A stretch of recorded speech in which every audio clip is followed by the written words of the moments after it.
If you've been told you need scaling and root planing or a deeper cleaning, you should take that very seriously. Let's take you through the process to help calm your nerves. This is my patient Jewel here, and today she's going to have the scaling and root planing. Now she chose to use the nitrous oxide. This is just a relaxing gas. It helps make you feel like kind of floaty, like you just don't care what's going on.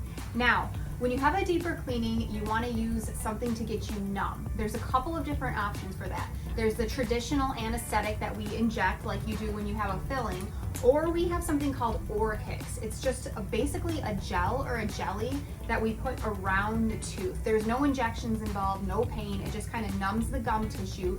So we do this before we go in there. Usually we start with the ultrasonic. This is a vibrating instrument that shoots out water that removes the majority of the tartar. Next, we hand scale. This removes any remaining tartar from under the gums.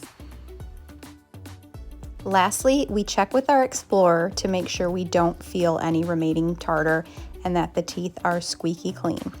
This whole process takes about 1 hour per corner of your mouth. So if you need your whole mouth done, usually between 3 and 4 hours.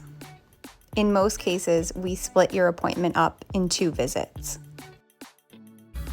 Lastly, we irrigate the pockets between your tooth and gum with an antimicrobial agent. All right, so now that Jewel's had her deeper cleaning, we're gonna bring her back in about 4 to 6 weeks and check the healing on the gums. We should see improvement in her pocket depths.